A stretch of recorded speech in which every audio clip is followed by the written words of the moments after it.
ರೂಪಾಯಿ ಸಂಪಾದಿಸ್ಬೋದು ಅಂದ್ಬಿಟ್ಟು ಇನ್ಸ್ಟಾಗ್ರಾಮ್ ಅಲ್ಲಿ ನಾನು ಇದೊಂದು ಜಾಹೀರಾತು ನೋಡಿದೆ. ನೋಡಿ, ಈ ನಂಬರ್ಗೆ ಶನಿವಾರ ದಿವಸ ನಾನು ಫೋನ್ ಮಾಡಿದೆ. ಈ ಫೋನ್ ಮಾಡಾದ್ಮೇಲೆ ಆಯ್ ಅಂದ್ಬಿಟ್ಟು ಮೆಸೇಜ್ ಮಾಡಿ ಅಂತ ಹೇಳಿದ್ರು. ಆಯ್ ಅಂತ ಮೆಸೇಜ್ ಮಾಡಾದ್ಮೇಲೆ ಅವರು ಈ ರೀತಿ ಮೆಸೇಜ್ ಕಳ್ಸಿದ್ರು ನನಗೆ. ಮತ್ತೆ ಪೆನ್ಸಿಲು ತಿಂಗಳಿಗೆ 30,000 ರೂಪಾಯಿ ಅಡ್ವಾನ್ಸ್ 15,000 ರೂಪಾಯಿ ಕೊಟ್ಬಿಡ್ತೀವಿ ಅಂದ್ಬಿಟ್ಟು ಈ ತರ ಎಲ್ಲ ಕಳ್ಸಿದ್ರು. ಕಳ್ಸಾದ್ಮೇಲೆ ನಂದು ಆಧಾರ್ ಕಾರ್ಡು ಫೋಟೋ ಅಡ್ರೆಸ್ನ ವಾಟ್ಸಪ್ ಹಾಕ್ರಿ ಅಂದ್ರು.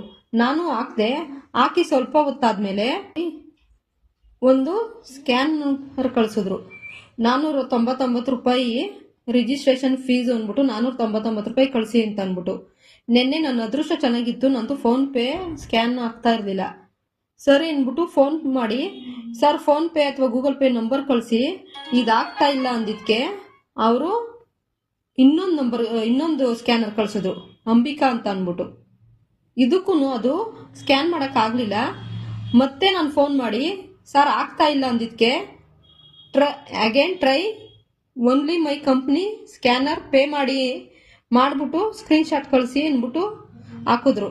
ಮತ್ತೆ ಅದು ನೋಡಿ, ಮೊದಲು ಕಳಿಸಿ ಸ್ಕ್ಯಾನರ್ ಇದು ನನ್ನ ಮೊಬೈಲಿಂದ ಆಗಲಿಲ್ಲ ಅಂದ್ಬಿಟ್ಟು ನಾನು ನಮ್ಮ ಮನೆಯವ್ರ ಮೊಬೈಲಿಂದ ನಾನು 499 ರೂಪಾಯಿ ಕಳಿಸ್ 99 ರೂಪಾಯಿ ಸ್ಕ್ಯಾನ್ ಮಾಡಾದ್ಮೇಲೆ ಮತ್ತೆ 1499 ರೂಪಾಯಿ ಕಳಿಸಿ, ನಾಳೆ delivery time full amount return ಮಾಡಿ ಅಂತ ಅಂದ್ಬಿಟ್ಟು 100% ಜಾಬ್ ಕನ್ಫರ್ಮ್ ಈ ನಂಬರ್ಗೆ ಫೋನ್ ಪೇ ಮಾಡಿ ಅಂತ ಅಂದ್ಬಿಟ್ಟು ಮತ್ತೆ ಕಳ್ಸಿದ್ರು. ನೋಡಿ, ಇದು ಅಡ್ರೆಸ್ ಎಲ್ಲಿ ಬರುತ್ತೆ ಅಂದ್ಬಿಟ್ಟು ಮೆಸೇಜ್ ಮಾಡಿದ್ರೆ ಯಾವ್ದೋ ಮಾದನೈಕ್ನಳ್ಳಿ ಅಡ್ರೆಸ್ ಹಾಕೋರೆ. ಇದು ಮಾಕ್ಡಿ ಹತ್ರ ಇರೋದು.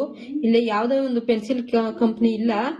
ಇವರು ದುಡ್ಡು ಮಾಡಕ್ಕೋಸ್ಕರ ಜನಗಳನ್ನ ಯಾಮರ್ಸ್ಕೊಂಡು 2,000 ರೂಪಾಯಿ ಈಸ್ಕೊಂಡು ಫೋನ್ಗಳು ತೆಗಿಯೋದಿಲ್ಲ, ಏನು ಇಲ್ಲ. ನನ್ನ ಅಮೌಂಟ್ ರಿಟರ್ನ್ ಕೇಳಿದ್ರೆ ಅವರು OTP ಸೆಂಡ್ ಮಾಡಿ ಅಂತವ್ರೆ. ನನ್ನ ಅಮೌಂಟ್ ಸೆಂಡ್ ಮಾಡೋದಕ್ಕೆ OTP ಏನು ಕೇಳ್ಬೇಕು ಇವರು?